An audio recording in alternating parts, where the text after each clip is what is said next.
During the current crisis unfolding in Myanmar, events are happening so fast that it could feel challenging to keep up with them. Although we're working to increase our podcast production far beyond what we've ever done before to meet the needs of this ever-changing crisis, we feel that the podcasts alone still do not address the full range of everything going on. So we encourage you to also check out the blogs on our website, insightmyanmar.org. Also feel free to check out our other social media sites. Just look for Insight Myanmar or Burma Dhamma on your preferred platform. And to engage in this topic more deeply and discuss with other practitioners, head over to the Facebook group, Meditation in Burma/Myanmar. With that, let's head to our show. A rare gun battle has broken out in Myanmar's second largest city of Mandalay. At least 8 protesters have been killed in clashes between the army and civilian forces. Such sightings are no longer rare in Myanmar, nor are such sound. Gun battles have broken out between the army and various civilian groups. The Myanmar army has declared the People's Defense Force as terrorists.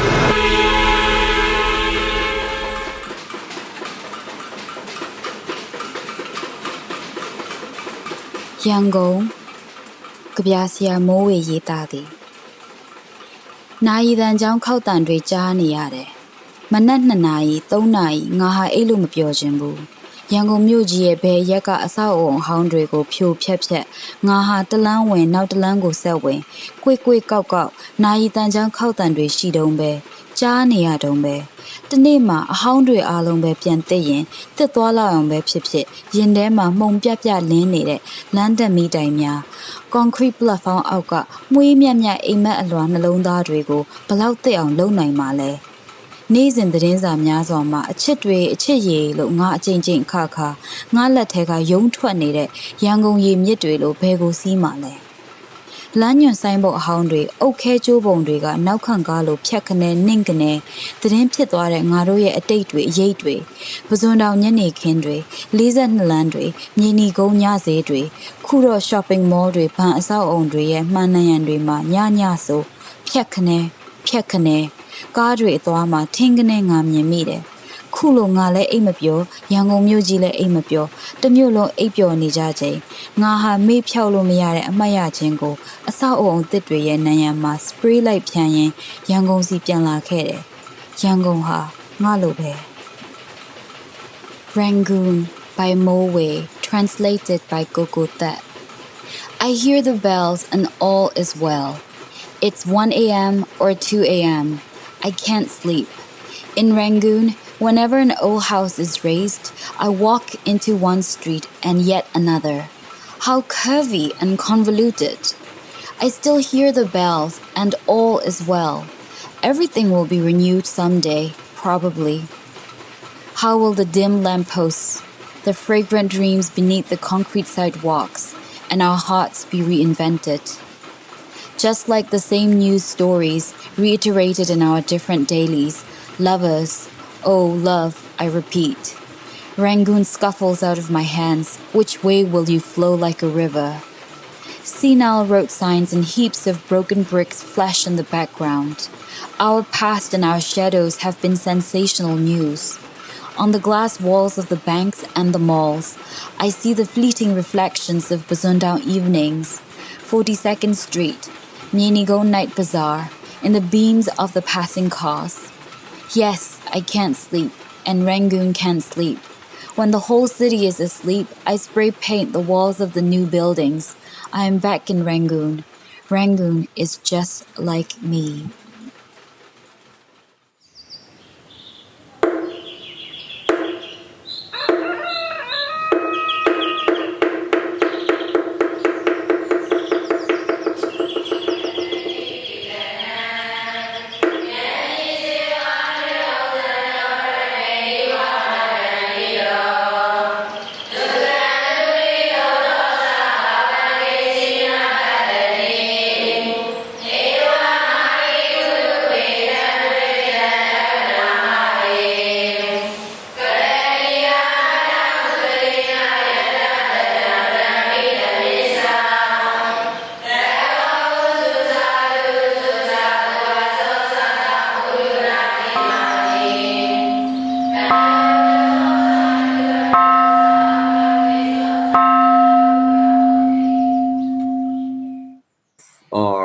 the military coup took place on the 1st February.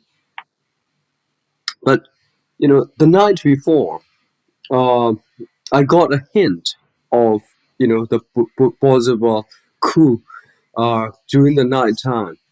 And I wasn't very sure. At first it's like unbelievable. It's traveling back in time, going back to like 19th century or something. So something of this magnitude in the political scenario of Myanmar, we weren't really prepared already for it.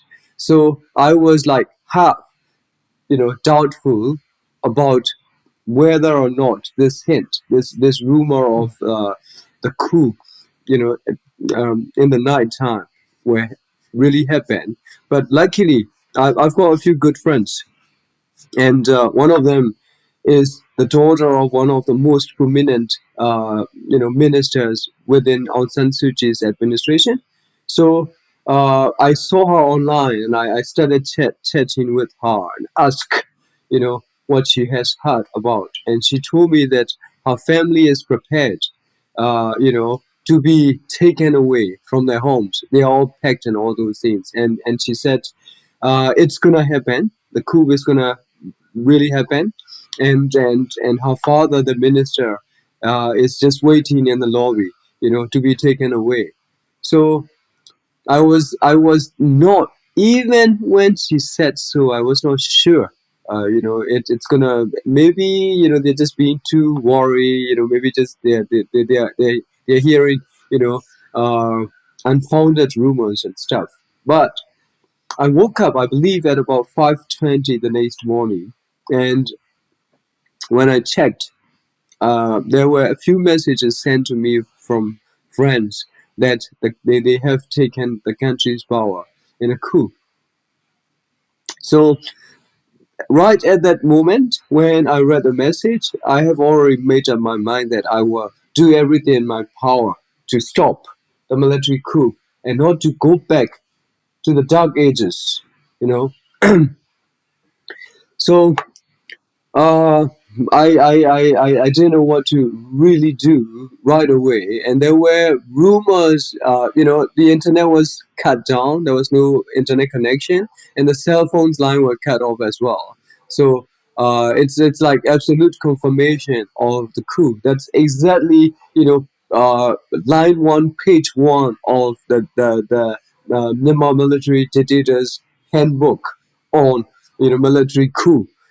So that's confirmed, and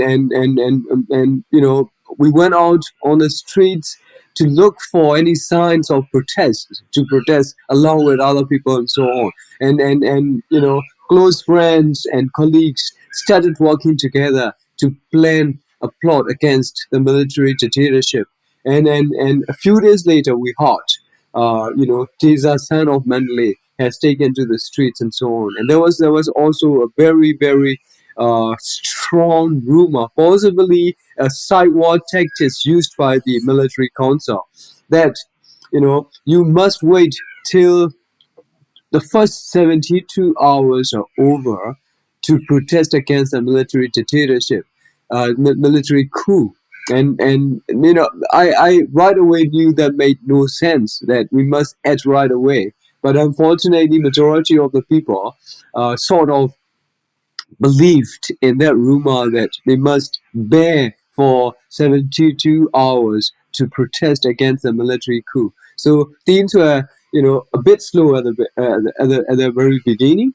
And when Teza San of Mandalay took to the street and started protesting, then that's like the entry point for majority of the people to come in and join the protests.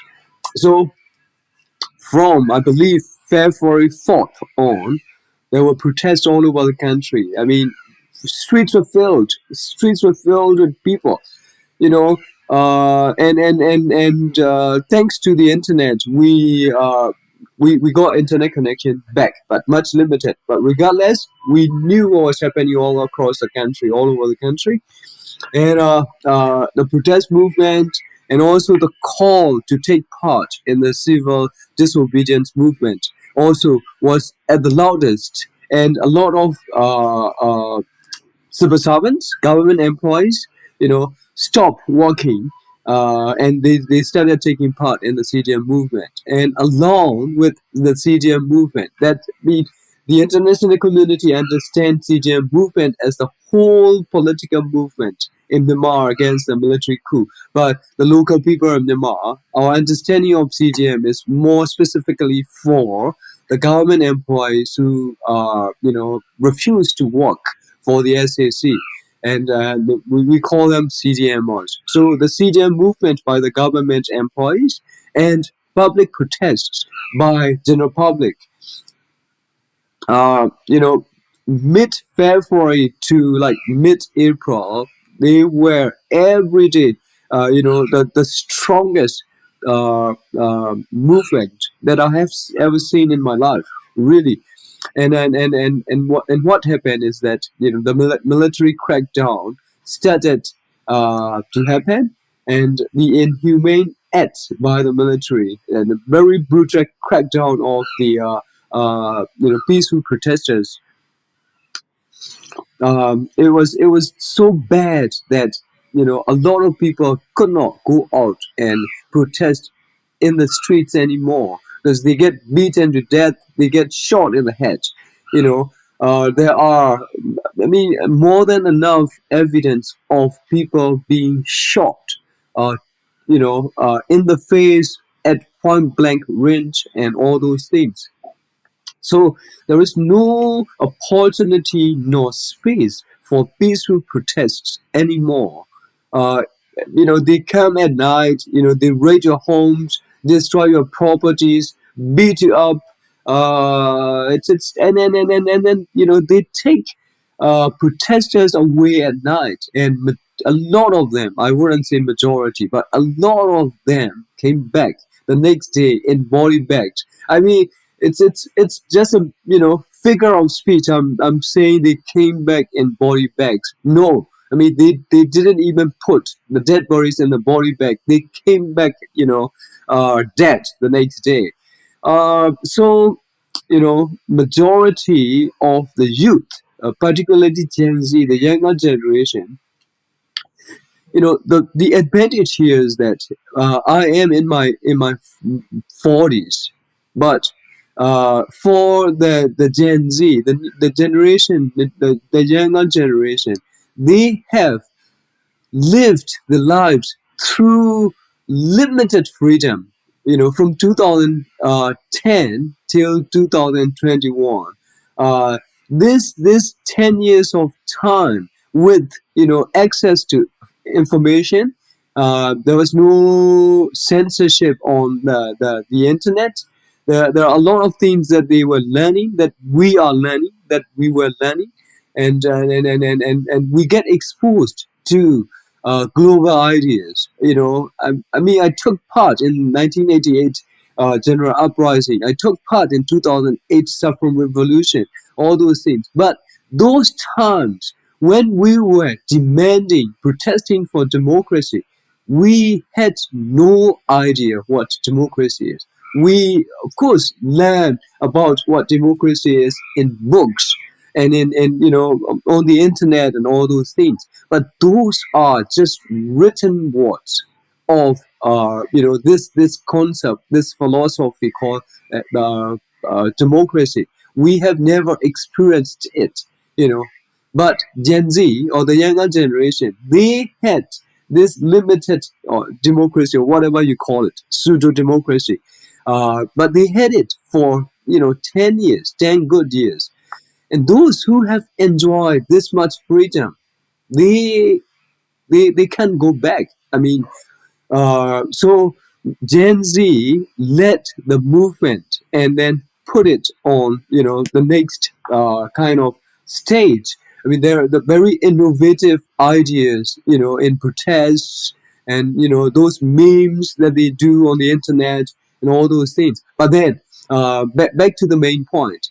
There came a time, a turning point, because we were dying every day.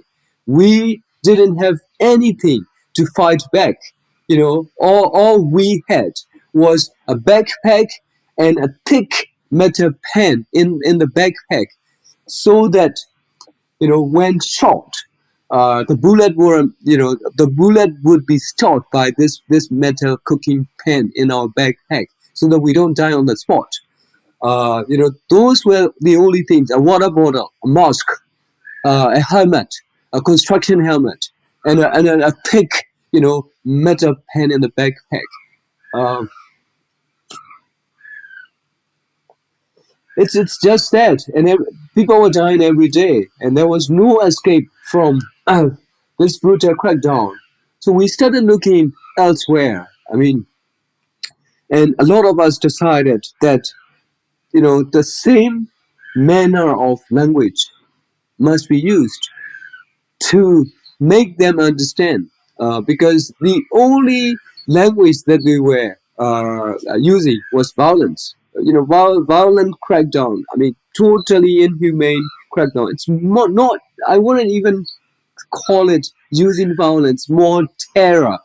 Putting terror in people's hearts so that they won't come out the next day. By deliberately killing individuals in public. It's like public assassinations and all those things. So a lot of young people started looking elsewhere, and we tried to get contact with some ethnic organizations for military trainings and stuff like that, because we realized that only when we fight back, this can end. Because if we don't fight back, if we are only using peaceful protest as the only mean for the political problem that we have, it's not gonna work. It's not gonna work. I mean, we need everyone working in harmony, working hand in hand, like CDMers, public protesters, and those who also choose to choose armed resistance. So uh, I, along with other friends, went to an ethnic organization's control area, and started receiving basic military training, how to handle explosives, how to handle firearms and stuff like that. And it's not just our group. Uh, Tens of thousands of people were seeking military training in the EU areas at the same time. So for my group, we started off as a protest group. We did our own, protests, public protests. We organized and managed, and did a lot of protests with quite a large number of followers and stuff. But then we decided to go to the EU area. Our group came back and started operating as a UG network, a UG group, urban guerrilla group, underground urban guerrilla group. And uh, well, the specific activities that we are involved in, I'm afraid I am not going to talk about them for the moment, but more about our political beliefs and our group's experience in the EU area, coming back, and the challenges and difficulties that we are facing and stuff like that. This really does give a background into where we landed today. And you mentioned UG. Just even as you mentioned it, I realized how much is still in mystery to me, even what it stands for. I've heard it called underground group. I've heard it called urban guerrilla. So I'm wondering if you can take some time to describe more about these UGs, just about the way that they were formed. I'm saying they because I'm presuming that there's multiple cells or activities or groups. What kind of structure or organization or decision making or contact happens with them. Again, whatever is safe to share. on that question, but can you share a bit about how it went from being you as well as a bunch of people just getting an assortment of military training in the ethnic arms to suddenly this thing we're hearing about called the UG network?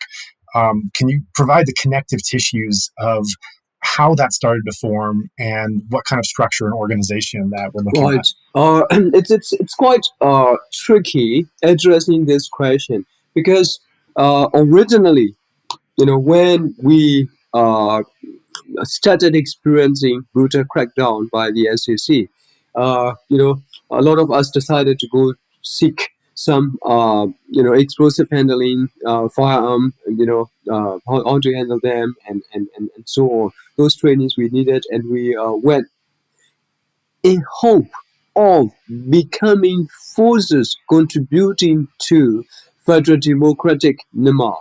Uh, you know, it's all for all. I mean, the majority of the people who went and received those basic military trainings, they want to contribute in building military-free, tyranny-free federal democratic Myanmar. Uh, you know, with the principle of equality and equity for ethnic minorities and religious minorities as well. So this is the concept that's driving us, to become a factor, trying to contribute to the overall vision of federal democratic Myanmar. So we went there with the hope of becoming forces contributing to federal democratic Myanmar. And we went there with the hope that we would become members of either PDF or STF. PDF, People Defense Force, which is supposed to be the breaking ground for Federal Army, the future Federal Army.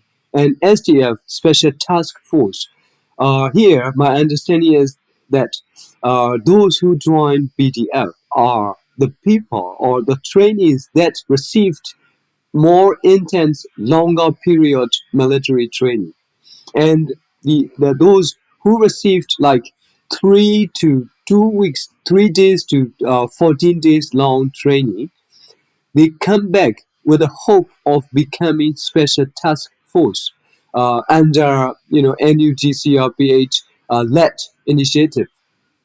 But unfortunately, due to the trust issue and due to what's the word? Uh, you know, uh, uh, Spies, say, the snitch, due to snitches who leak information back to the military council and so on. There is a lot of distrust, a lot of trust issues, and these forces to be recognized as either STF or PDF, there is a lot of challenges still remaining. And also, my understanding is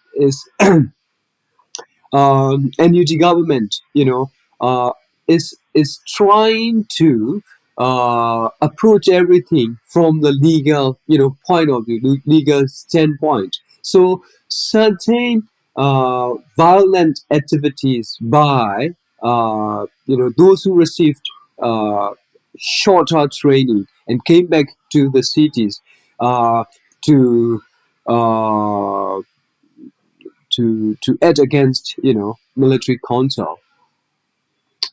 But what I'm saying is that there is no clear command structure, and a lot of us have been unable to combine back with the NUG approved STF or BDF forces. Talks are still underway for them to be recognized as STF, BDF as well. So here, we came back with the hope of becoming STFs, but due to those complications and due to certain reservation by the people up above, we had to change the name, from because we can no longer participate in public protests and so on. Everyone, those of us who received trainings and coming back to the cities had to go into hiding right away when they are back in the cities. So we move underground. I mean, we're not visible. So you can call us either urban guerrillas or underground revolutionary forces in the cities and stuff. Sure. So, yeah, that helps to clarify it. And to ask a further clarification, it sounds from talking to you that the formation of UG was not just organic, but almost accidental, and unintentional, that you and others that were going to get this training were getting it with the hope or expectation that you would then be enrolled in PDF or SDF or one of these groups that has a more direct connection with NUG, but because of, for whatever reason, that not happening and not really knowing where everyone fits, and people not being able to go out in the streets and even be in hiding because everyone who attended these trainings is now at risk. It sounds like this was not the UG network, and the UG groups were not just an organic formation, but almost like an accidental formation. Would that characterization be correct? It is absolutely correct because never in my life have I thought of joining an armed resistance. I worked for an I work in the peace sector of the Myanmar. I mean,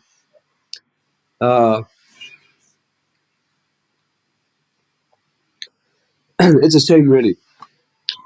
There's some unprecedented progress in the peace scenario with the ethnic minorities and ethnic organizations. Mm-hmm. So, concerning the UG groups and members and such, can you give any indication in terms of like how many groups there are? Do these groups have different names? Are they connected in any way? How many members are part of it? I understand these are probably impossible questions to answer, but I'm just trying to go somewhere with understanding the reach and the range of what this network is. Really difficult to give you an estimate of those who have received training and functioning as UG groups in the urban setting.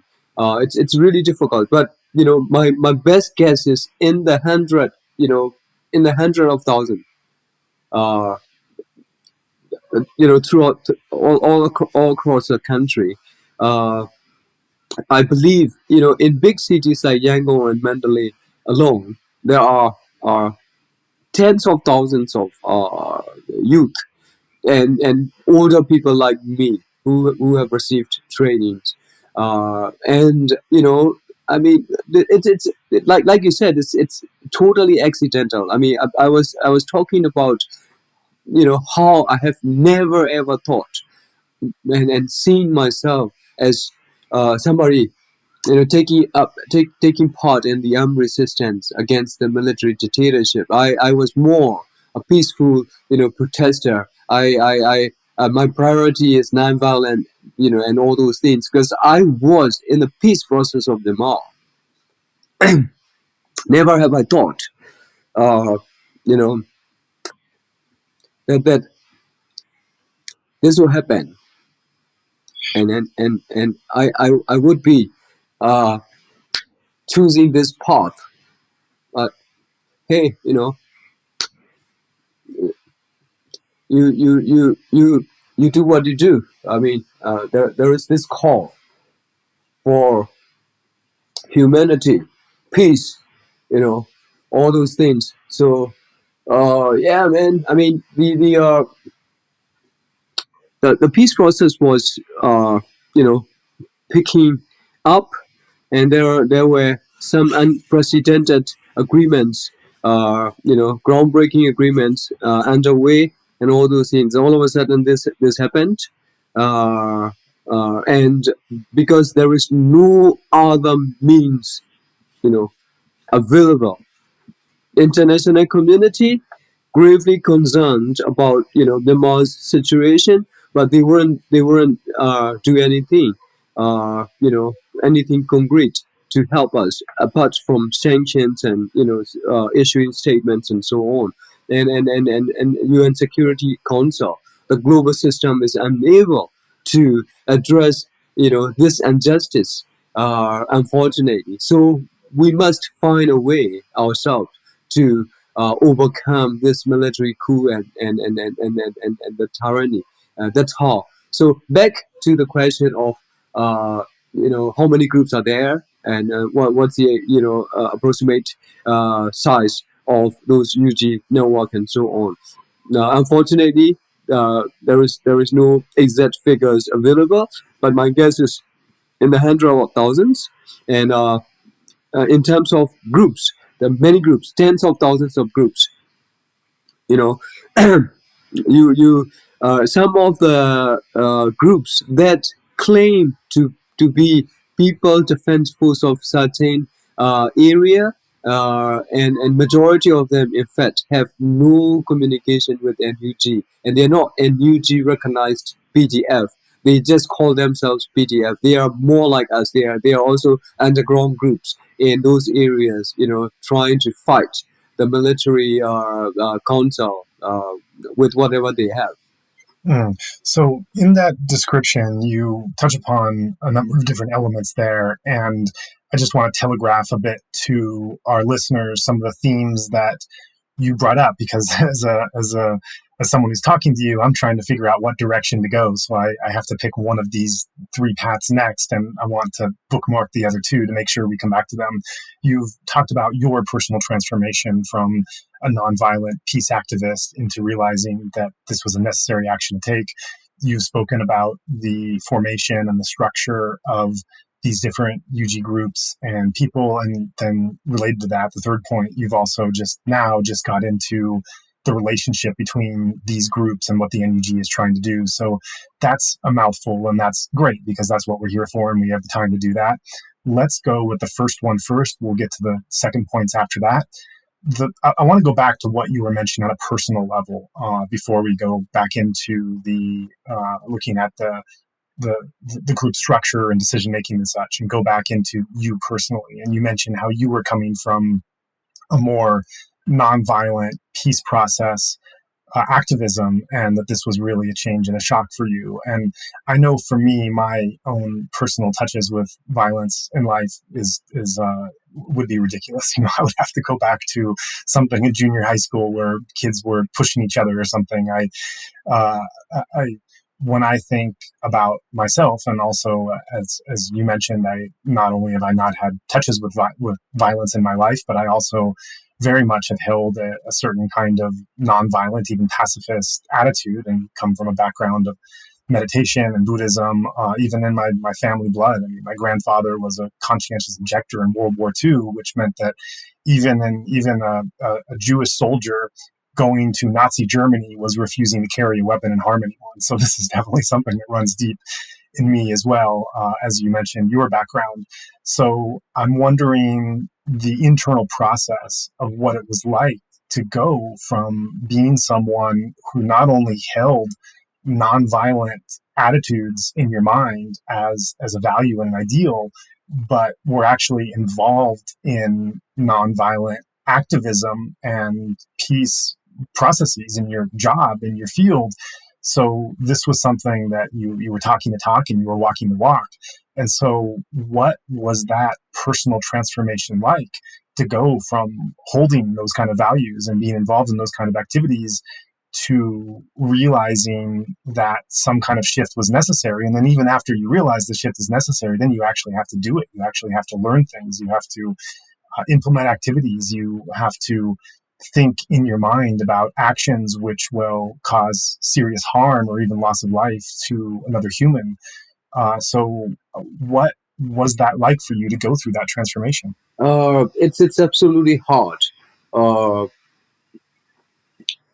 It's good. It's quite difficult, but there is no other choice. I mean, like I said earlier, I took part in 1988 general uprising against another military dictatorship, And in 2007, saffron revolution. Again, I took part in that protest against another dictatorship, and here comes another one again.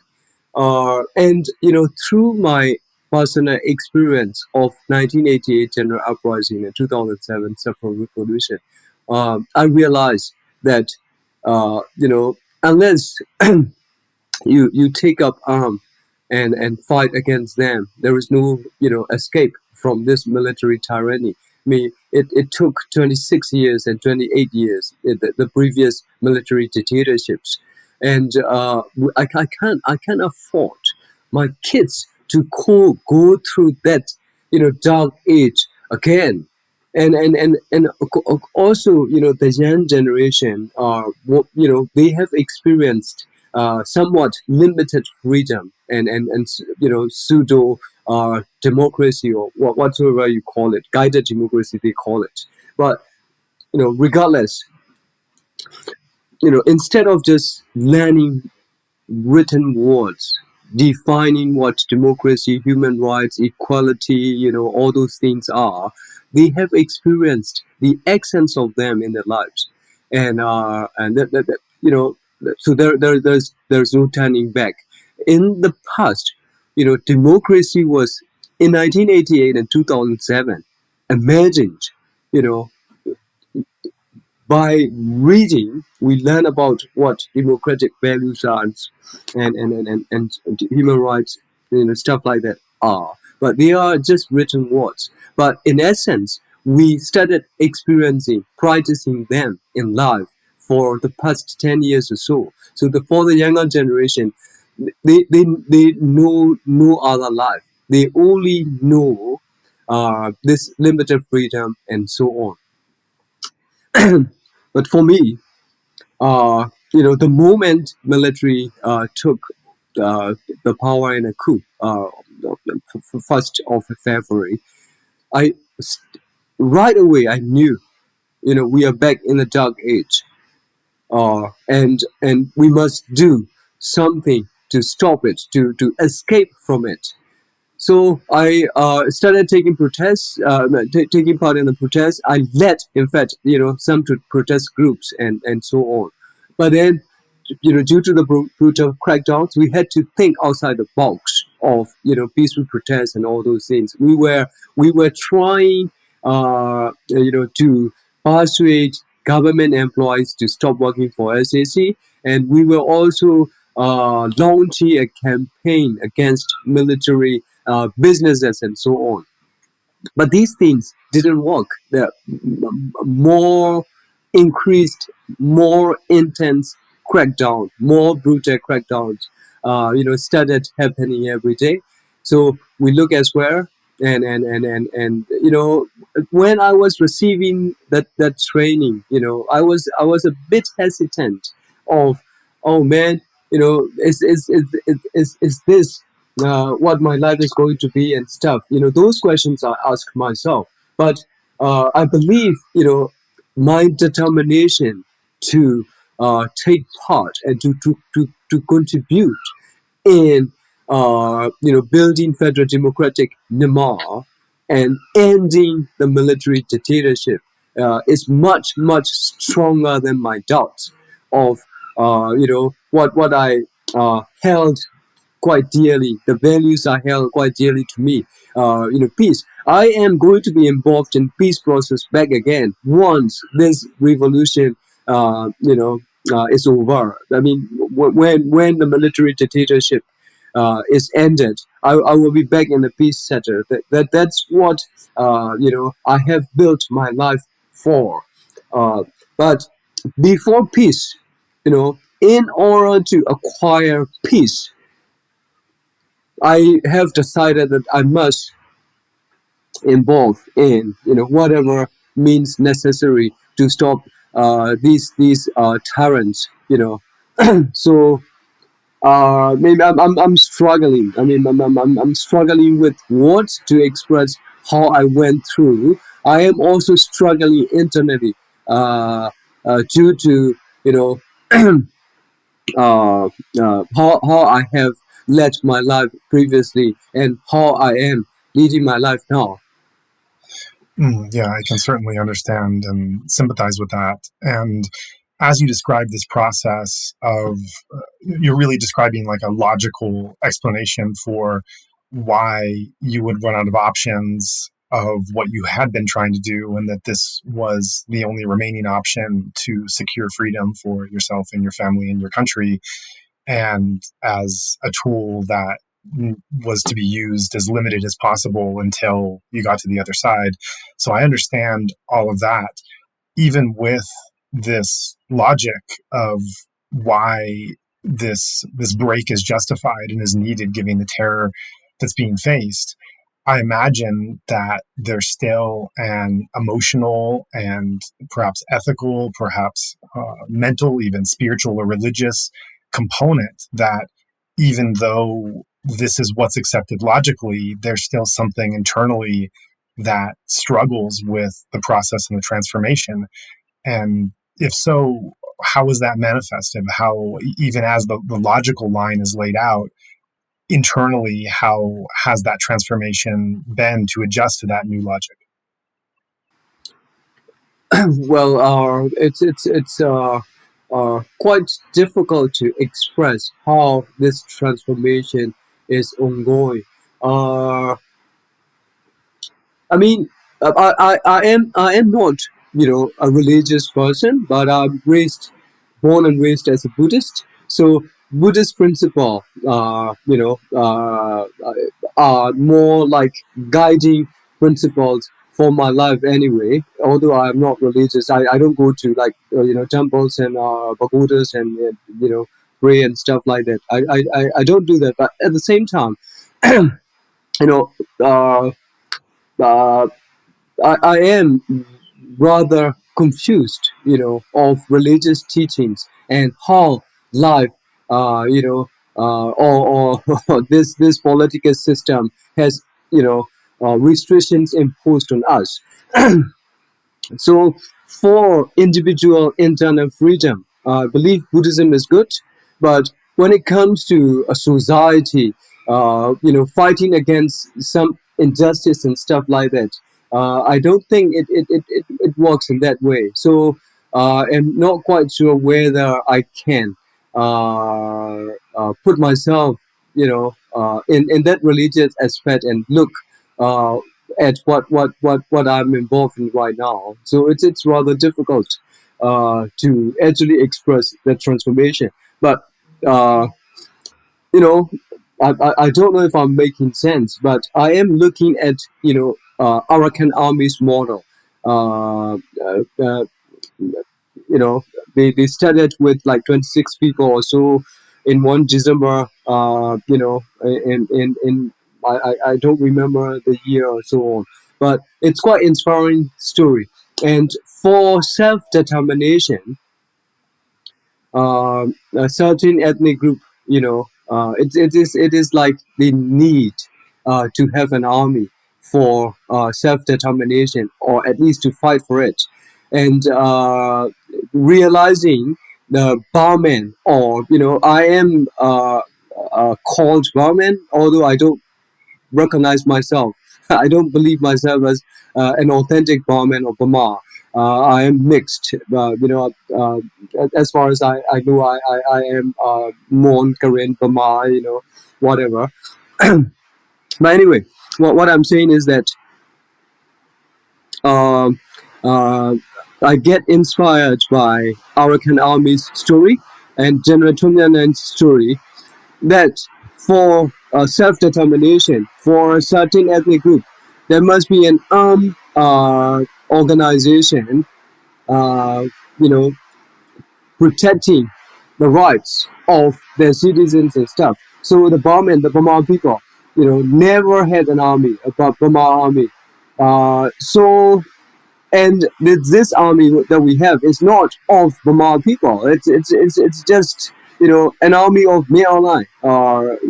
And they're only working for him. I mean, they're the uh, ultimate objective responsibility of an army in a country is to protect its citizens. But this is the total opposite. They are a mechanism that torture, kill, the citizens, not really protecting them.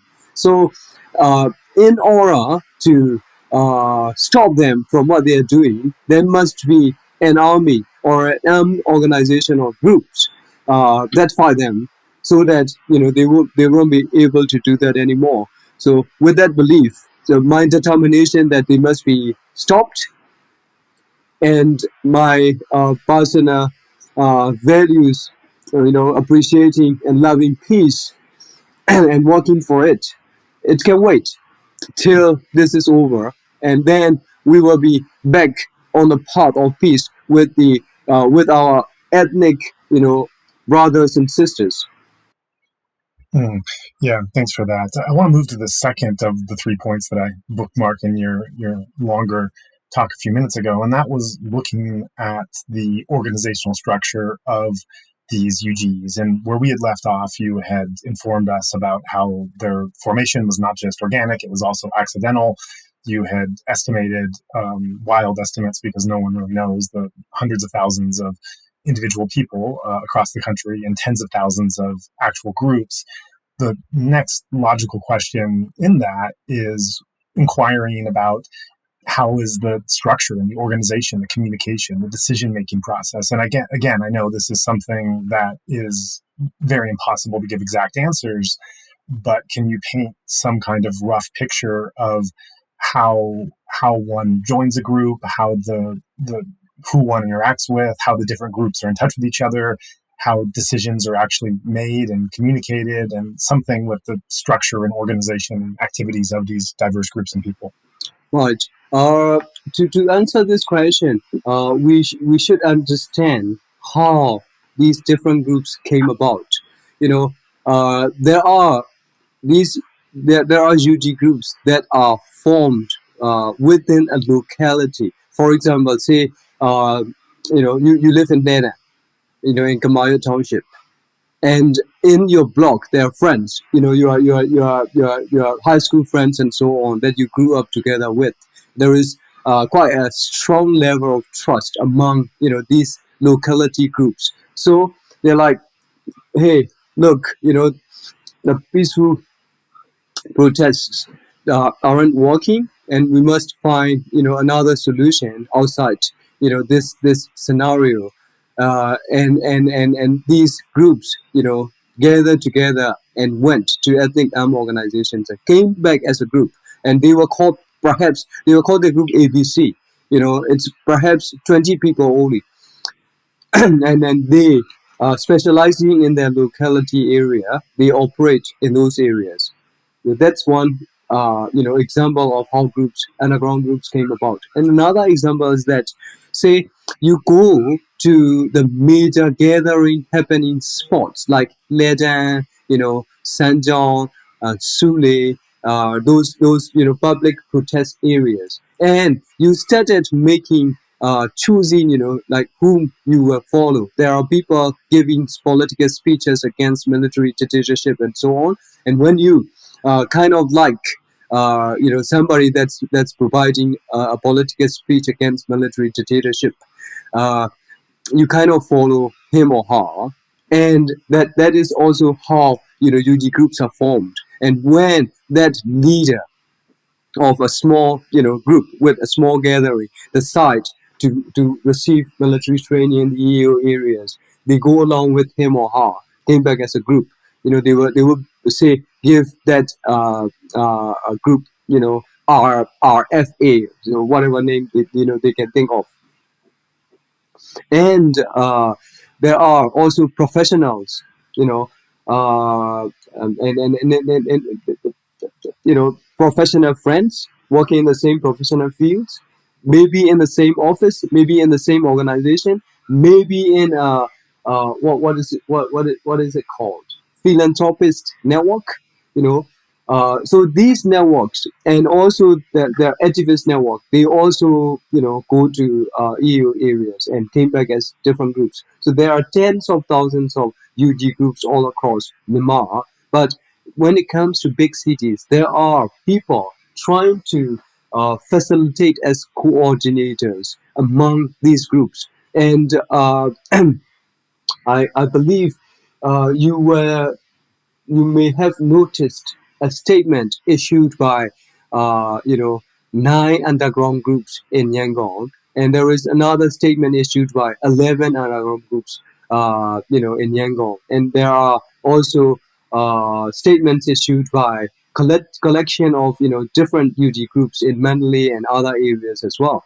So due to those trying to facilitate among these groups as coordinators, the cooperation and collaboration among these groups have started to uh, uh, become, you know, stronger, and I believe in maybe, you know, in about 4 weeks' time, the cooperative efforts and collaboration among these UG groups will be strengthened, and I believe majority of the urban guerrilla networks will be having some coordinated efforts very soon.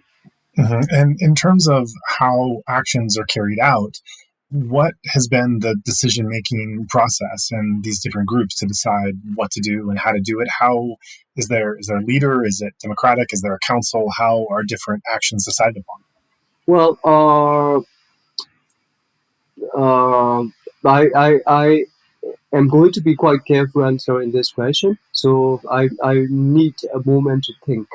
I mean, there is certainly collaboration among these groups, and there is some informal form of command structure among these groups as well. For example, for the group that I established, I am considered the leading member of our group, and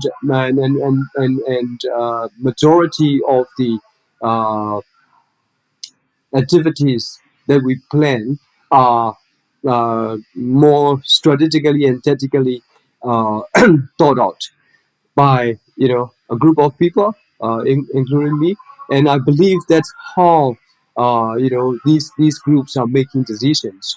And when it comes to collaboration with other groups, we have um, group chats and, you know, occasional meetup and so on.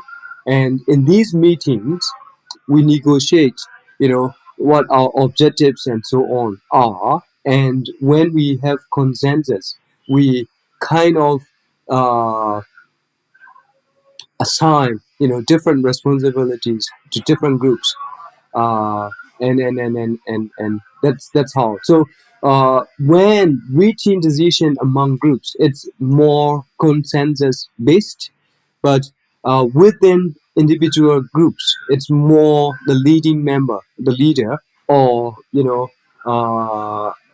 like management committee within that group that actually makes decisions. Right. So I want to move on to the third and final point of the longer talk that you had before to come back to and put a bow in it. And that was looking at the relationship between this vast underground group network and some of the more formal leadership of NUG or MOD or something like that. And you've already referenced a little how there is an attempt to be made of trying to connect some of the ground activities with a wider, with the top leadership, you could say, of people who are who are the democratically elected government that are having their own vision and objectives. And I can only begin to imagine the difficulty of that, because you're talking about these tens of thousands, hundreds of thousands of people, groups that are spread out everywhere, and a government that is a rightful government that is really in enormous disarray in terms of who's left and how they're operating and how communication can happen, what their resources are. And so, in looking at this connection that they have to make, so this communication between the top and the bottom, between the people on the ground and the people that have the greater overview, I can't even begin to imagine how that can take place, given the chaos and the so much activity happening in so many different places. And where everyone is at the time. So what are your thoughts about, first of all, why it would be important to have this kind of communication and collaboration between those that are on the ground doing things and those that are at the top making the bigger decisions? Why would it be important to have greater collaboration and communication between those, and how can that be achieved given the state that we're all in right now? Well, yes, that's also another hard question. But my understanding is that NUG is trying real hard in winning the hearts of these UG groups, and also trying to come up with certain form of like central command structure. And I think it's gonna happen quite soon. And when it happens, like I said earlier, NUG is trying to explore options in uh, recognizing these underground groups and so on. So my understanding is that MOD within NUG has been providing certain guidelines and principles, like standard operation procedures and stuff like that. And I believe these documents will be shared internally among UG groups, and a lot of UG groups will be using them as guidelines. And my understanding is that when you are, say, targeting a location or something, you must make sure certain protocols are you know obeyed and observed. So I am sorry, I am not at the liberty to discuss, the details. But what I'm saying is that there is some informal form of communication between NUG and these UG networks, and they are also trying to come up with a solution so that these UG networks are disciplined and uh, and would not unintentionally harm civilians and stuff like that. So back, I like to refer back to the statement issued by 9 UG groups earlier, that they issue a statement stating that these these UG groups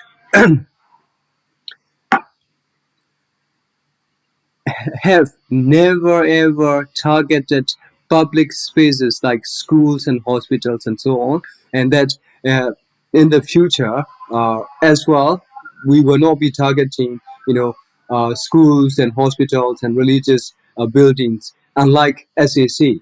Uh, so that's like reading the occasional statements issued by MOD. The UG groups are using them as like guidelines and what's the word? Well, guidelines. So they follow those guidelines and act along with those guidelines.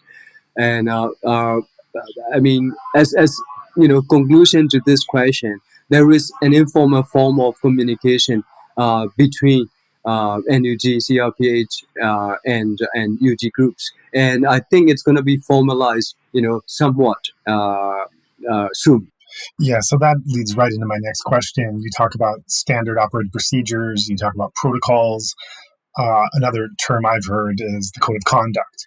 And I'm wondering if there has been any formal or informal code of conduct that's been laid out by the higher authorities in the land. By that, of course, I don't mean the Tamada, I mean people in the NUG and MOD or Dr. Sasa's office. If there has been any kind of code of conduct that's been laid down, and if there's been a response, either formal or informal, among the different UG groups. Again, we're talking about tens of thousands of groups, so it's hard to know exactly what they're all doing, but exactly where a code of conduct fits in the relationship between those at the top trying to manage all this and those many, many groups that are doing things at ground level. Mm-hmm. Well, NUG has actually issued, code of conduct and the balls, the PDF members are supposed to take and all those things, and they are available online in on NUG page and MOD page as well, I believe. So those, in fact, majority of the G groups are using those as the guidelines since they are available online. So uh, my understanding is that a lot of groups have downloaded those documents and make their members read them and also check their understanding of uh, those rules and regulations and stuff.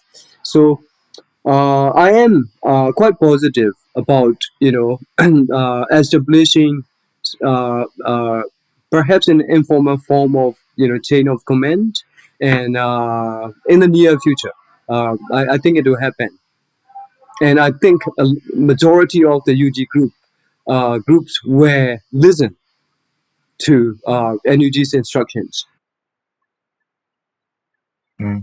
Right.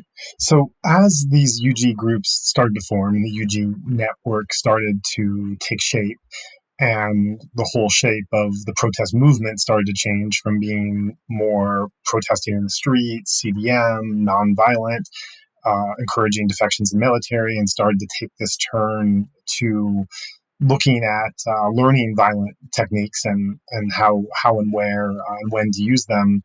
uh, we've talked a bit about your mindset and the mindset of people that are in those groups who have decided to undertake military training and then come back and join a group and look at operations. I'm curious about the mindset of those people who have not joined. In other words, the general Myanmar populace, people that the bystanders, the people that are resisting the coup. Pretty much everyone, of course, is resisting the attempted military coup. No, very, very few people support it. But for those people that have not taken part or joined in anything that you're doing and are on the sidelines of it, what generally do you think the response has been to what has started to take shape? Well, this coup has been quite divisive. There's a lot of debate among the citizens of Myanmar.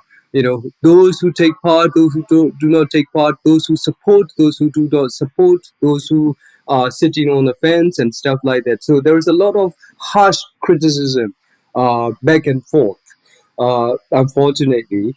But my understanding is that majority of the country's population are in support of the CDF movement, as well as armed resistance and whatever initiatives and activities that you are involved in against the military tyranny.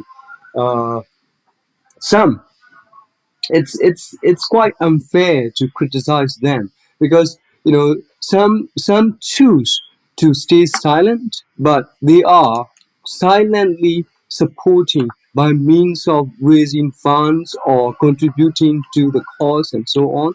And some they need to remain where they are, and by remaining where they are they can contribute more.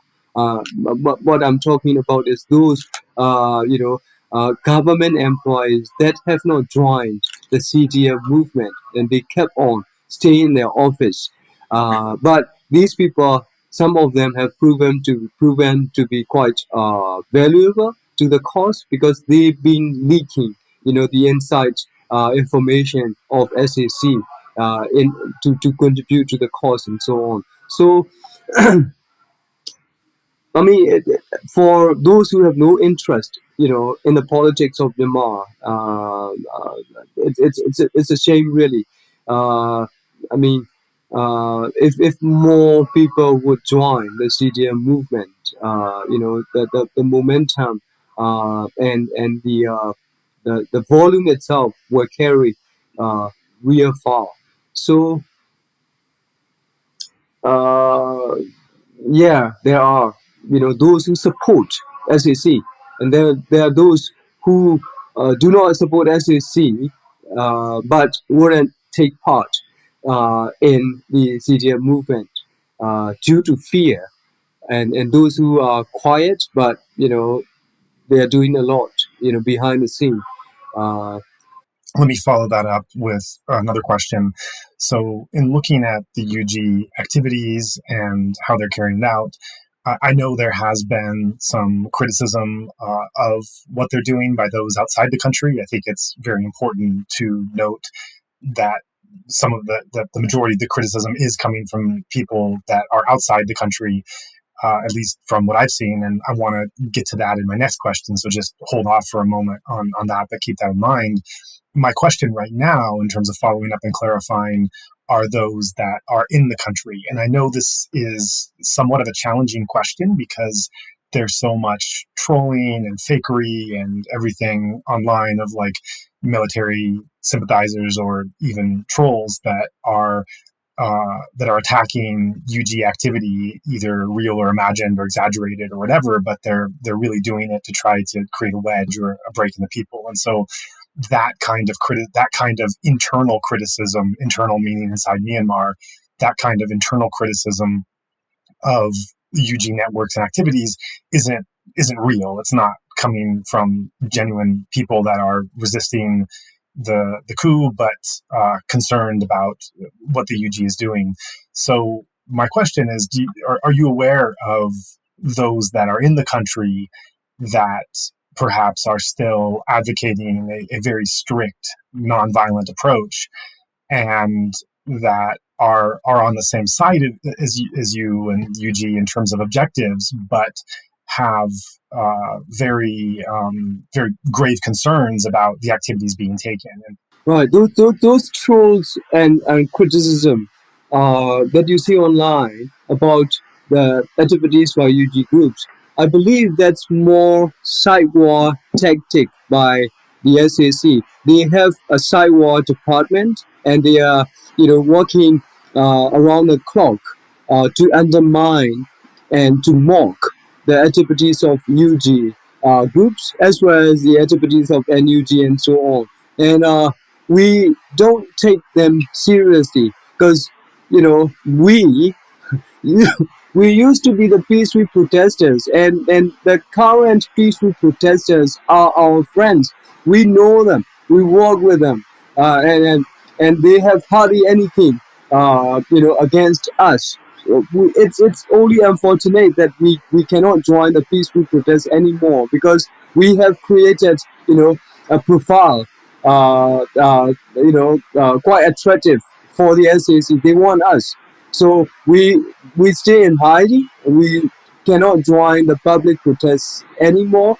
But those who are still involving and taking part in public protests, those flash protests, come on, they are our friends. I mean, we work together.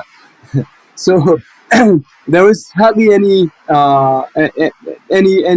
negative criticism or whatsoever from these peaceful protesters, and I believe the online trolls and memes and criticism are actually created by SAC's sidewall department.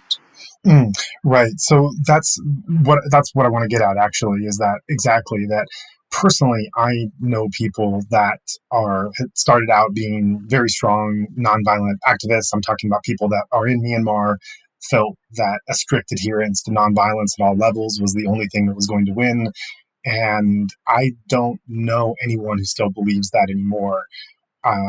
To clarify, the people that I'm referencing, they are themselves, personally, many of them still just as pacifist and non-harm and non-violent on a personal level that they've always been, but they don't hold general non-violent views that this is a winning strategy. This is something that everyone needs to involve with. So what you're describing fits very much into that you're describing people who have chosen not to take part in any kind of violent response, that are strictly doing non-violence. That is their personal choice.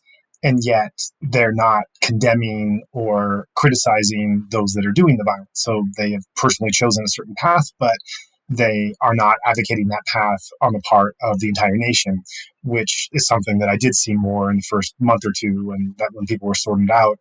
So are you finding internally in the movement that even among those people that are personally choosing not to engage in violence in any way, are there people that are still advocating a general nonviolent strategy for everyone that are still in the country? Well, there is this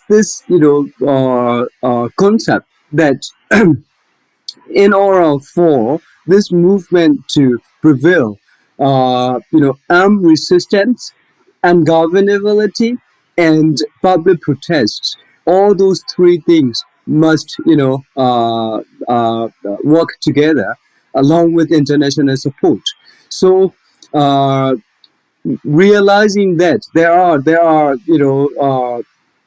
key opinion leaders among the movement, and these KOLs have influenced, the thinking of the CDM march, and so there are those who go to the direction of armed resistance to contribute to the same objective and cause, and there are those who pick the path of public protest, nonviolent means.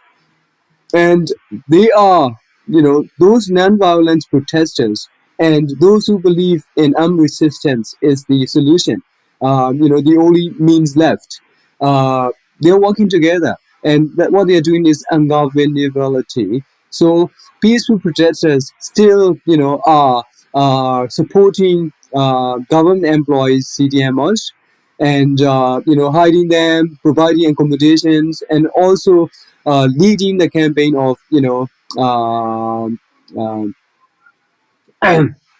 um, campaign against military businesses and so on. It's still ongoing, and also not paying tax, not paying for your electric, not paying electric bill and all those things. That's happening.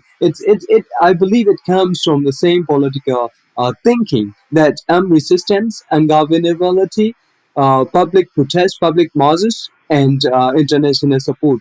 Those four channels to reach towards the Federal Democratic Myanmar, free Myanmar from military dictatorship.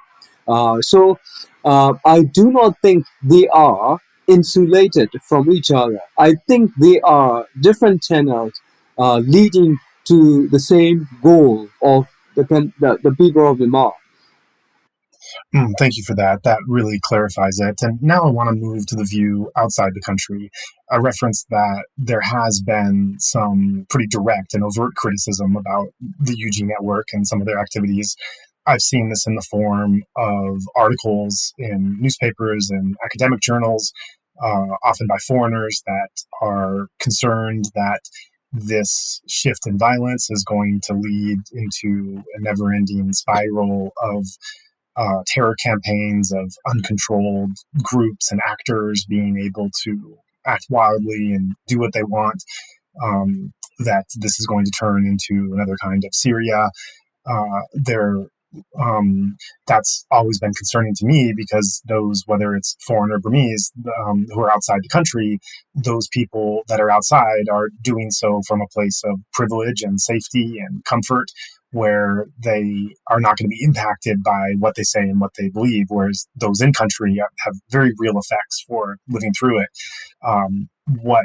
What you've thought of those criticisms of any kind of violent response and anything that the UG groups are doing? Well, I mean, I appreciate, the concern for Myanmar and stuff like that, and you use the word uncontrolled, UT groups and stuff like that, but that's going to be changed soon, I believe.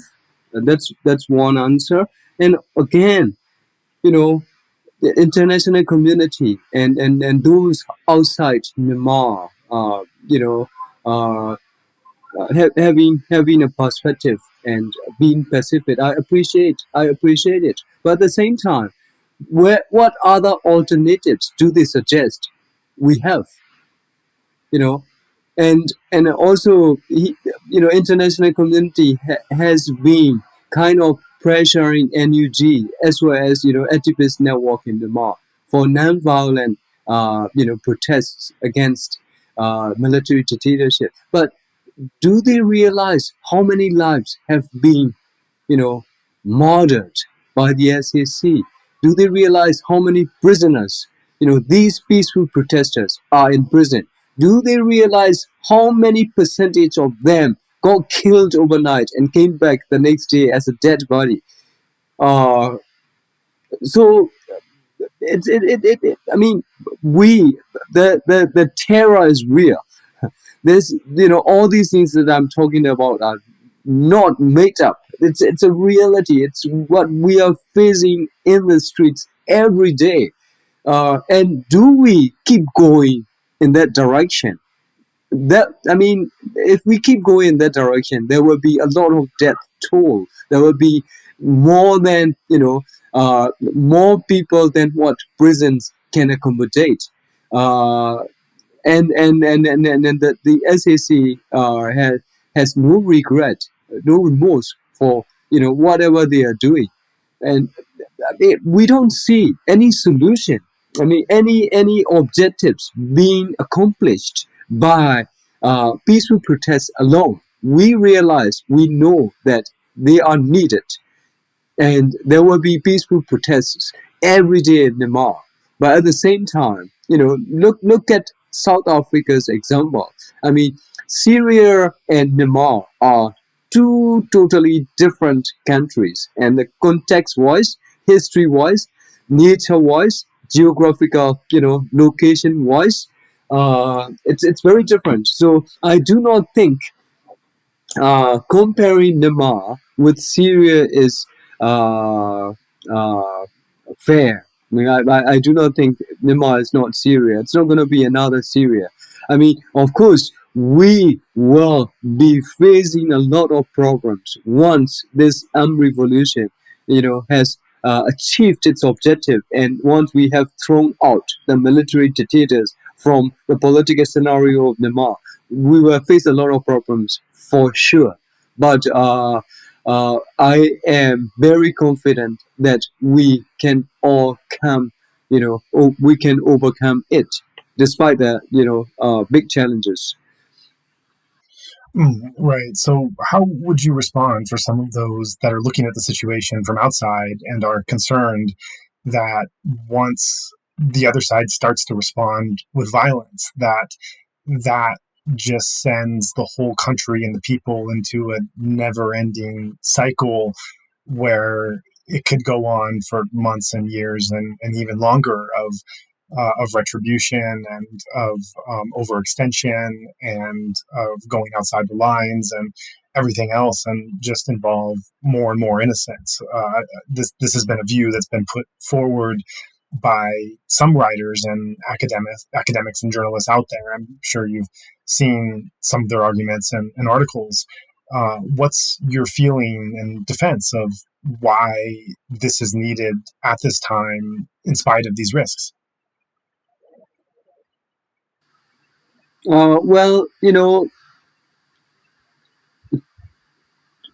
changing a country and freeing it from military, tyranny, there will be cost. It's going to be costly, and we know that. It's just that we have no other options left.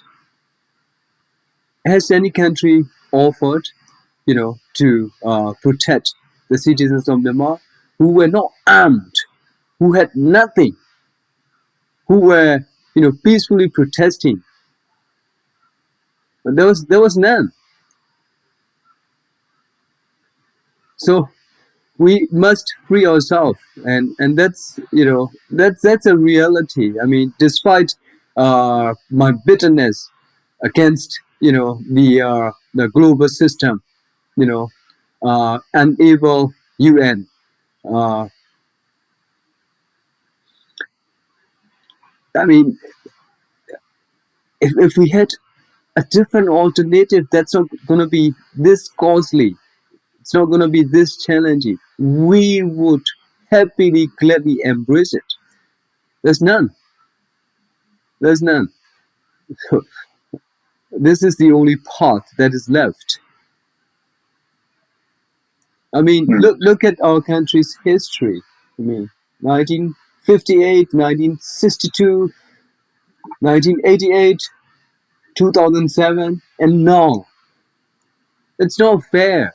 And you know, uh, the big, leading countries in the global community, they preach the sermon of democracy, protecting human rights, equality and equity and all those things. And these preachings have reached to us.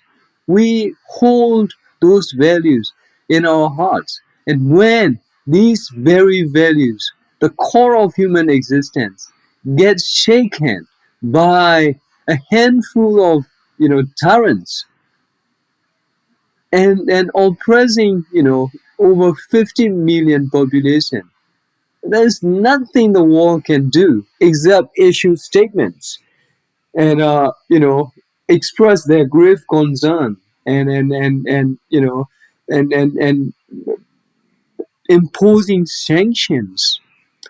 But my understanding is that wealth and comfort is relative, so if you are the absolute authoritarian in a country, your relative wealth is gonna be much greater than the rest of the population. So freezing millions of offshore millions of dollars in their offshore accounts will not affect the lifestyle, the kingly lifestyle that they have. It will not affect at all. I mean, they get taken like a couple of millions dollars in their foreign bank account. What, but their social status within their own country has not changed. They're still the richest. They're still, the people with the most money. And this imposing sanctions alone will not change. Will not change them. So the change, as we feel as if the international community has deserted us, the people of Myanmar.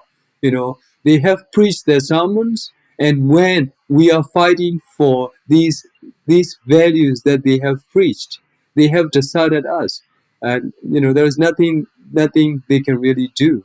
I mean, so it's a shame. And again, if the international community and the people outside are talking about dialogue, getting a solution of this political problem by means of dialogue. We love dialogue, but on what ground do we have the dialogue with the SAC? Do we talk about democracy? Do we talk about federal, union? Do we talk about equality? Do we talk about granting human rights to all people, of Myanmar? What do we talk about? Do we talk about, separating this power with them? Back again? What do we talk about? So, I mean, if these advice and suggestions are provided, but please think, of the local context as well. I mean, what do we talk about? Well, do you, well, not you particularly, I'm sorry, but, do people think SAC wants to talk? Do people think they want to negotiate? So, you know, we can't find the solution to our problem externally. We must find it. If it is not possible, then we will find it internally. And due to the constraints and challenges, we have to choose fighting as the only option left.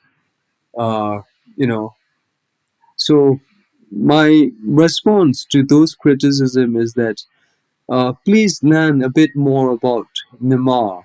Learn to understand the context, and learn to understand the difficulty and challenges that we are facing every day, this uncertainty and all those things. So in order for us to break free from it, we must act, because nobody, the global community, as much as they want to help, they are unable to help due to the global political system. It's a shame, really. It's a shame, really. Right. So there's this feeling of being abandoned by many of those more powerful countries that are speaking and promoting these ideals in their own society and as a general better way for people to live in the world. And after being abandoned, and people in Myanmar left to their own devices are really quite isolated and on their own with their backs against the wall, starting out with, I think objectively anyone can say the first couple months, a real universal commitment to nonviolence at every level and wanting to find other solutions. And as you mentioned, having people shot in the streets in broad daylight, people doing nothing, monks, doctors, having people disappear at night, coming back not even in body bags, but broken bodies. And then people starting to respond in another way, realizing that they really are left to themselves, that no one's coming, that they are on their own, and then starting to look at actions, the counteractions they can take. As you reference, this is not the only thing being done. This is one of several different channels of that's happening. Protesting business and account funds of the military and CDM and so many other things that you referenced. This is one of many of those channels that are coming. And then I imagine it must feel pretty uncomfortable to then get the criticism from some of those that are living in safety and living in comfort, that these kinds of counteractions should not be taken, to feel some type of judgment or some type of characterization, that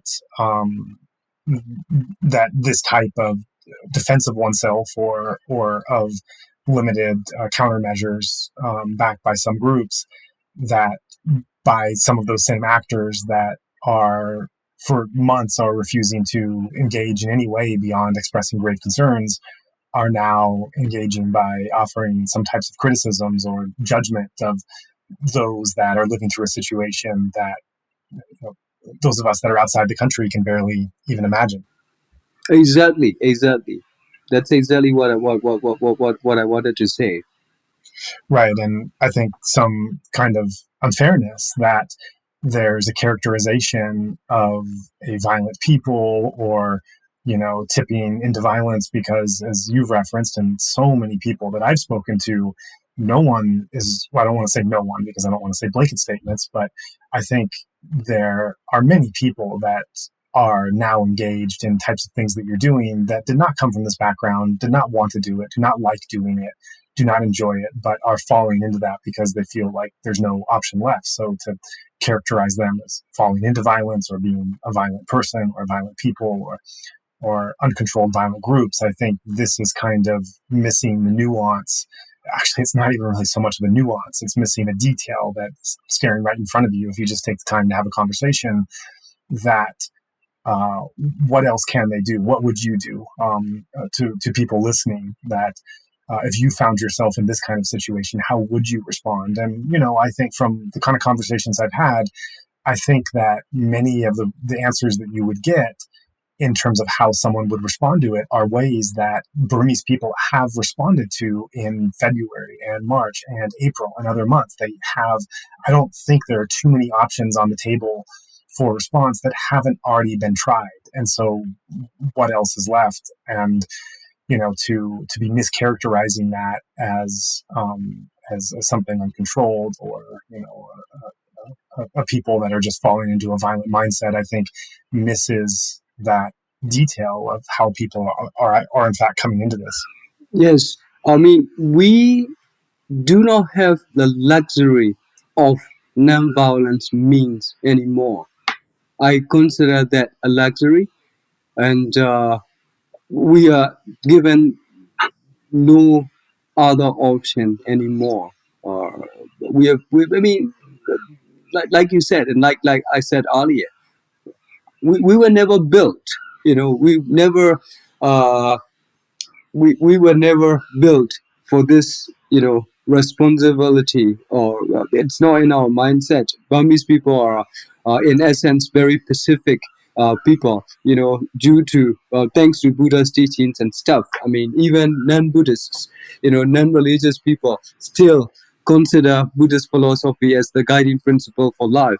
So, you know, at heart, uh, we're quite peaceful people, but the reality has has us looking in the other direction now, because we are no longer left with any other options anymore. It's a luxury, but non-violent, peaceful protest is a luxury. The moment I go out, I might get shot, I might get tortured, I might come back dead the next morning. Do I run abroad? Do I take refuge in a refugee camp? No, this is my country. It's my cause. I must, involve in this cause. It's about, the next generation. It's about humanity. It's about our dignity as a people as well. Uh, so yeah, I mean, we will do whatever it takes. Uh, and that's, the only option left.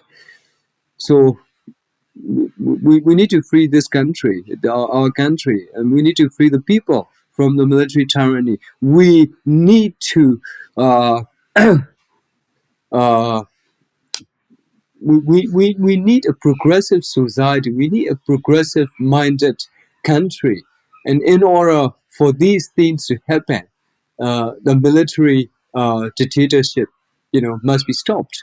Otherwise, there is no future as a society. We uh, want our country to be a good country, and that's the only thing driving us. So just now you referenced that you want your country to become a progressive society. You mentioned before that would include having equal rights and protections to all peoples.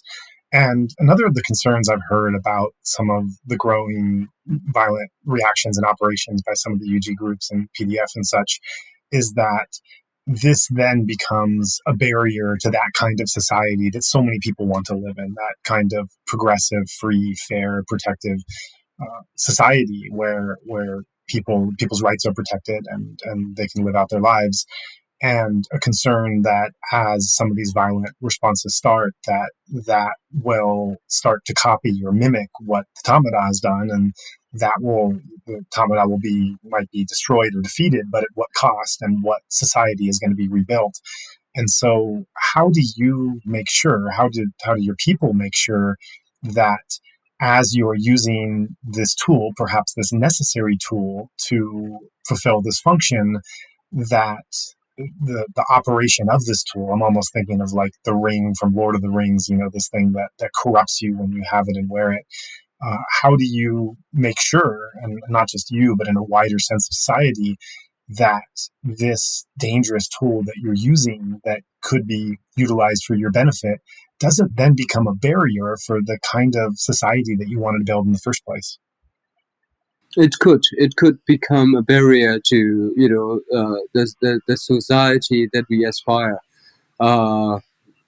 Yeah, maybe, like I said earlier, we are going to face a lot of problems once this military dictatorship is over.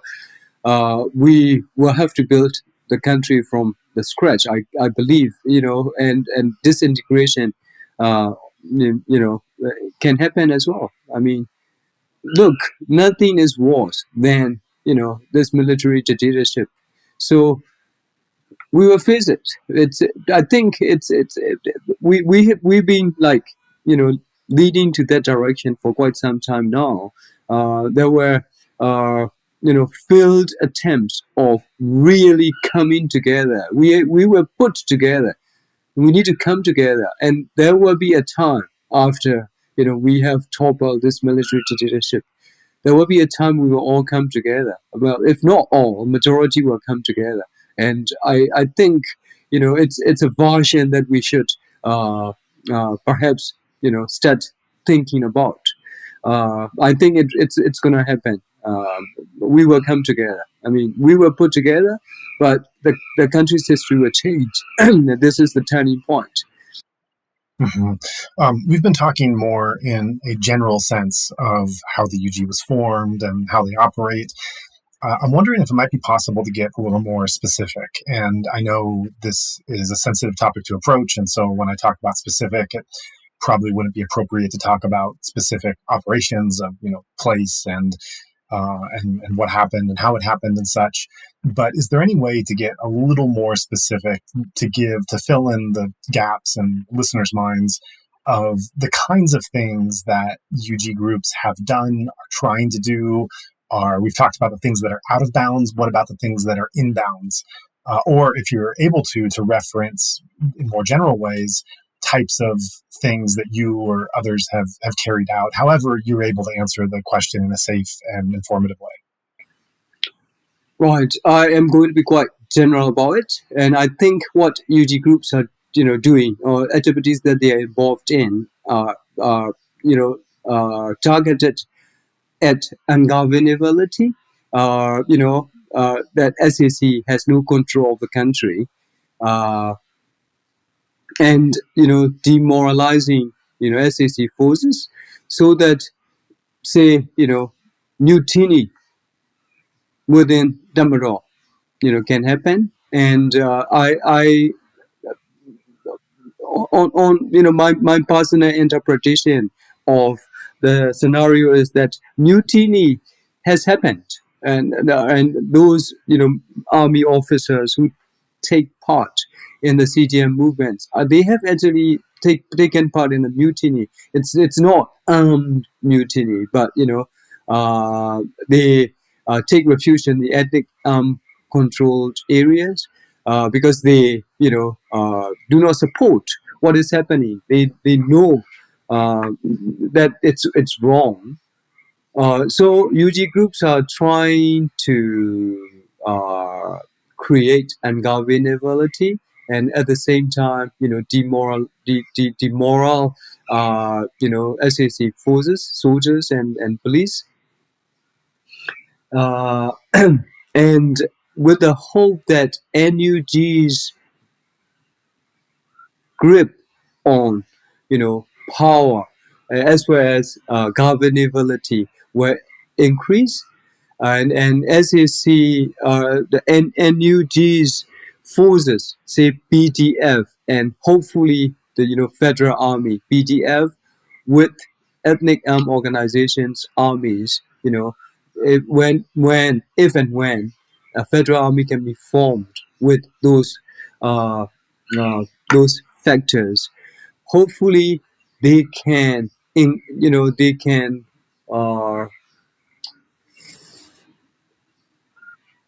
expand the territory from EAO control area into mainland Myanmar, and then mutiny more CDM Mars from SAC forces and police, more and more people working for NUG rather than SAC, and by having those fronts in full functions soon, or you know there will be a time when NUG can control majority of the country, and that's hope. And along with that hope, we are functioning as UG groups. So what are we doing? We are taking part in creating ungovernability. How do we do that?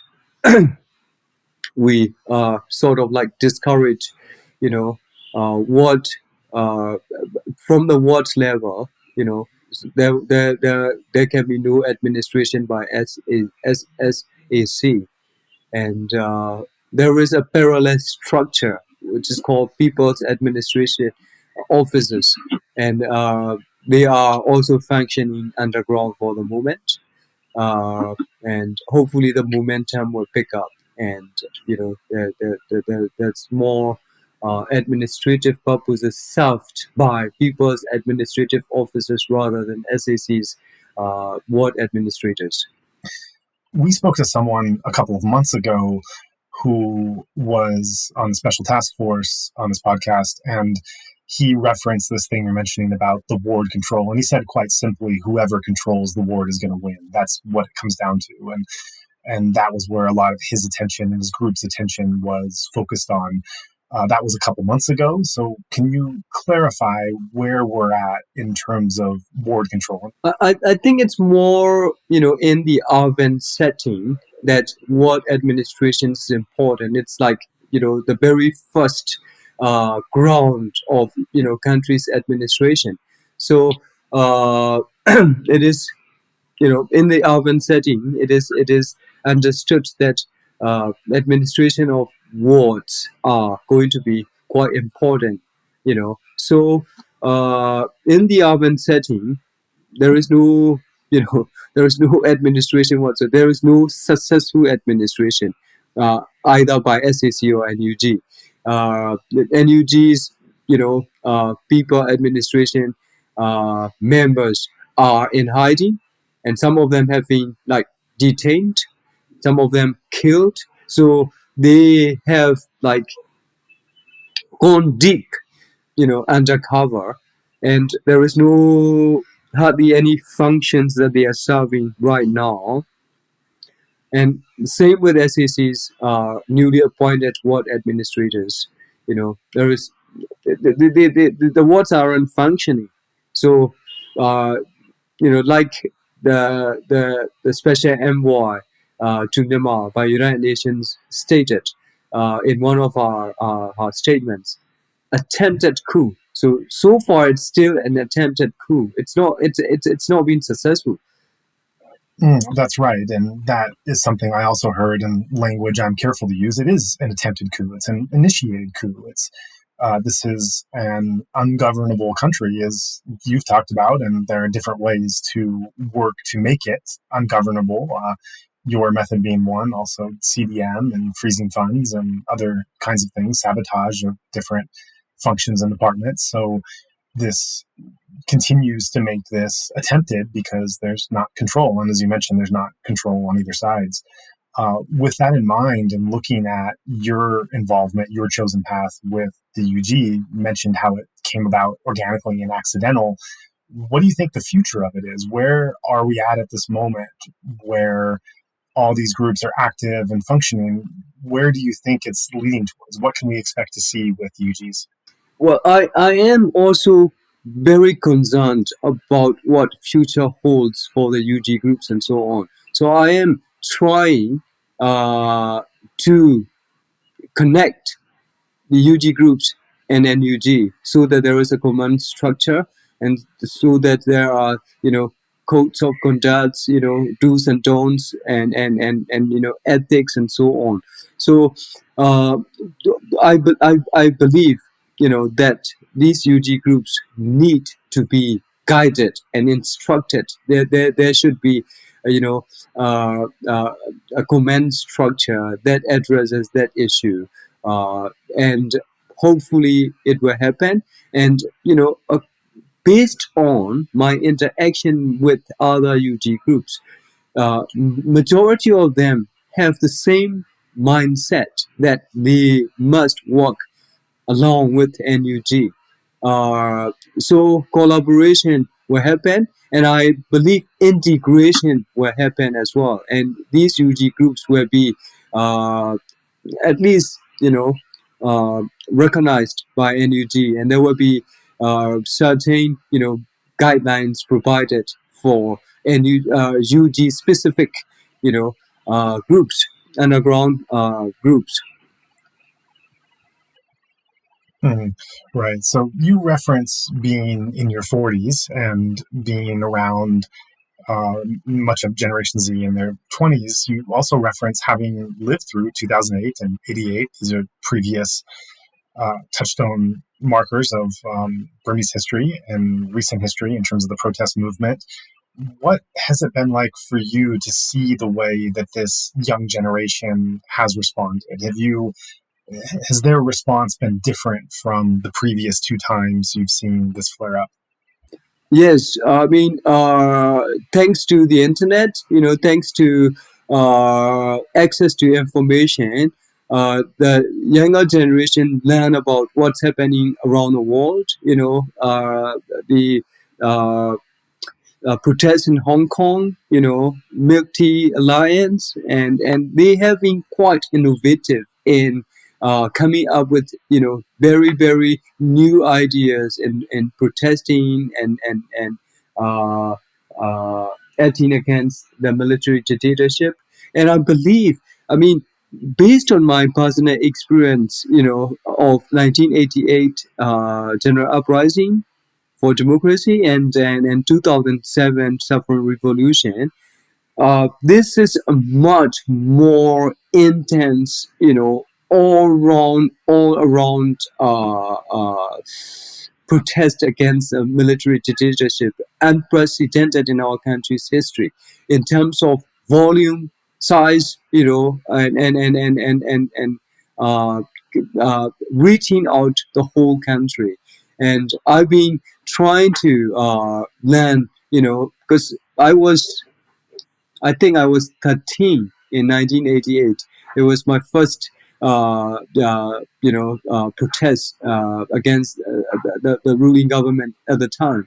But the things are very different now because, like I said earlier, in 88 and 2007, democracy was imagined.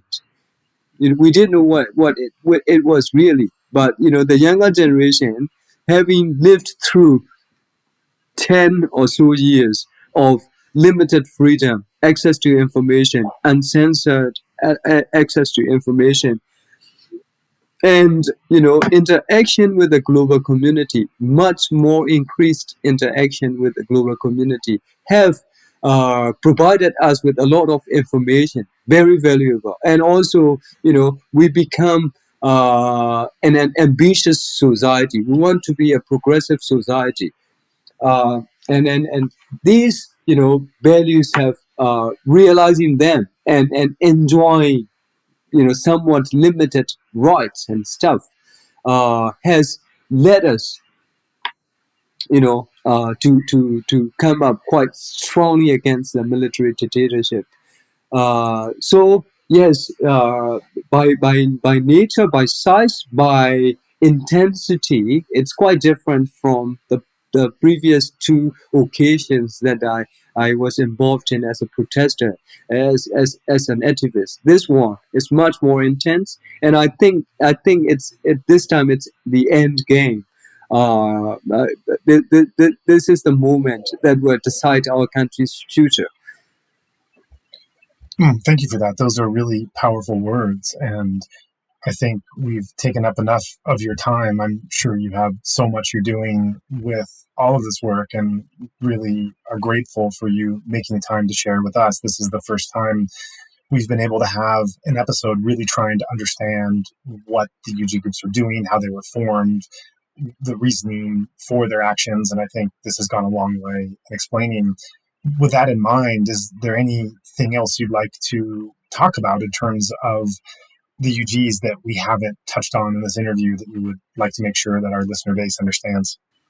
Well, I have not much more to say. I'd like to thank you for this opportunity, and hopefully I represent, the UG networks in the urban setting in a proper manner. But I mean, again, I also like to thank you for helping me process, what I'm going through, because I have actually I have not talked about the experience and what I've been going through. So you have helped me clear some of the thinking that I have, and thank you for that. And in conclusion, I like to state that we Burmese people, Myanmar people, have no longer the luxury of peaceful protests and nonviolent means anymore. although we are using nonviolent means and peaceful protest as one of the channels leading to a free Myanmar and an equal Myanmar, and we are peace-loving people, but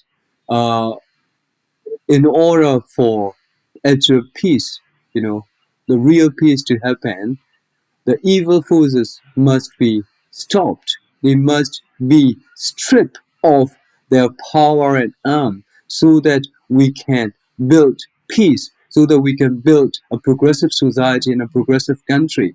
And we want to be a member of the global community, with dignity, a dignified member of global community, in order to achieve what we aspire our vision. We need to get rid of the military dictators, and there is, as our resources are, not much. There is no other options left anymore, and that's the reason why a lot of younger generation, as well as people my age, and even when I was in the ethnic organizations training camp, there was a 65-year-old gentleman, receiving trainings. So all generations, well, majority of course are Gen Z. A lot of them have joined the PDF and waiting for the call, and a lot of us came back to the our respective cities and also contributing to the cause and waiting for the call as well. And thank you again.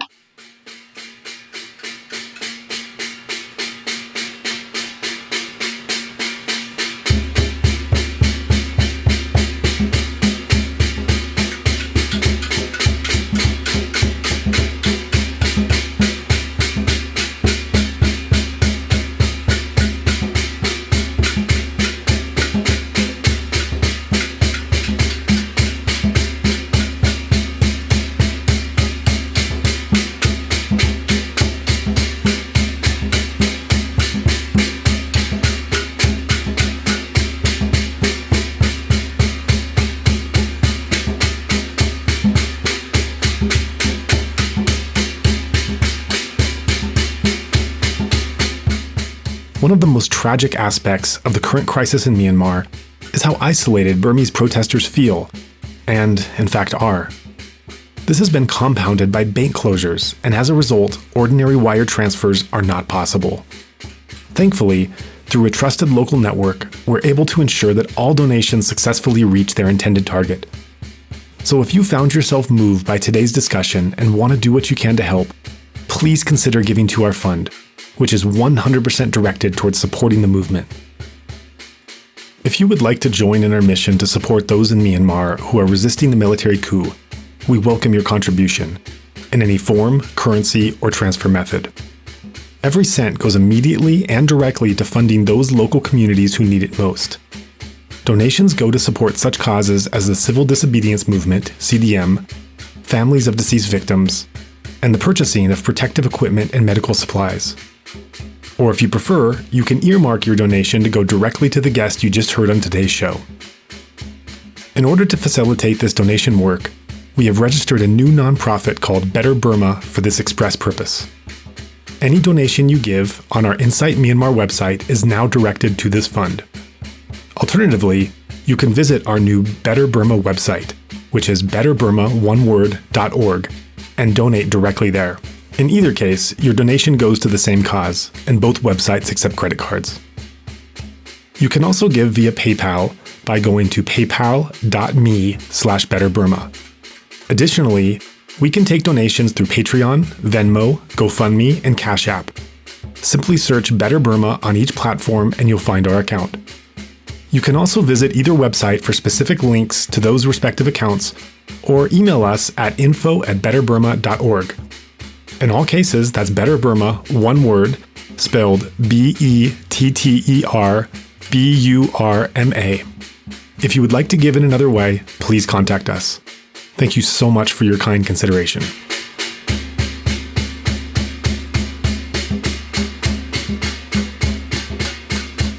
You've been listening to the Insight Myanmar podcast.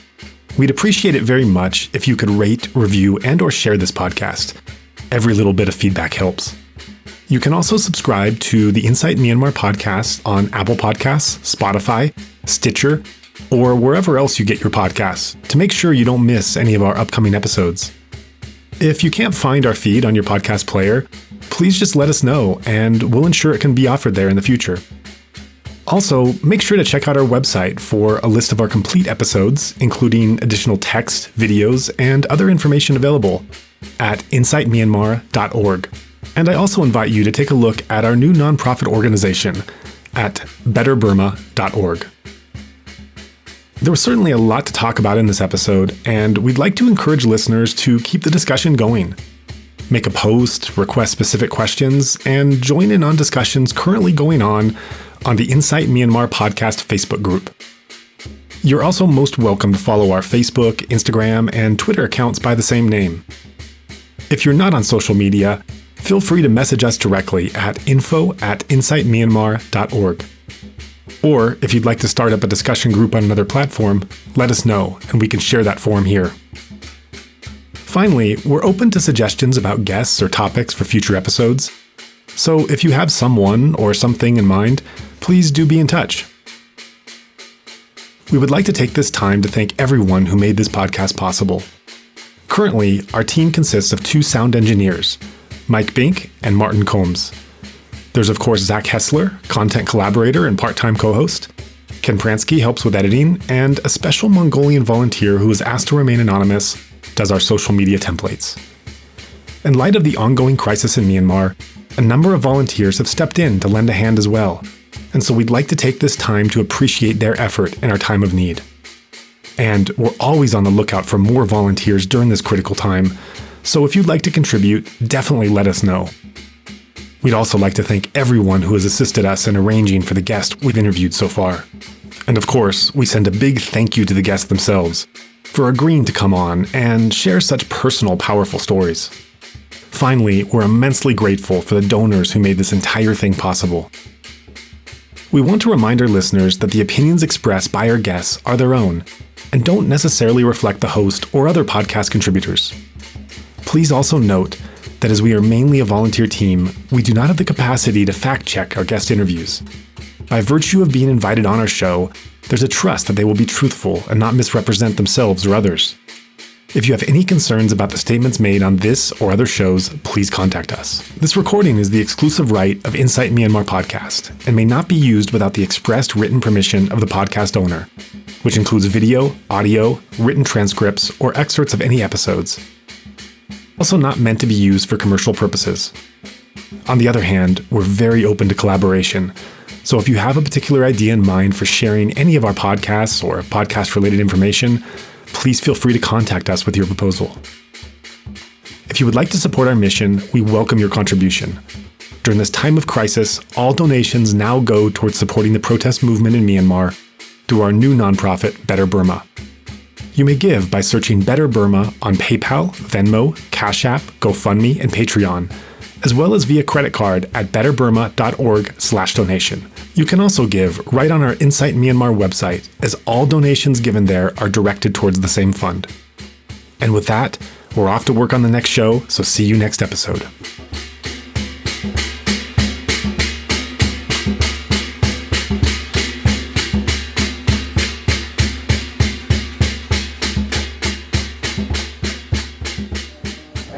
Đây,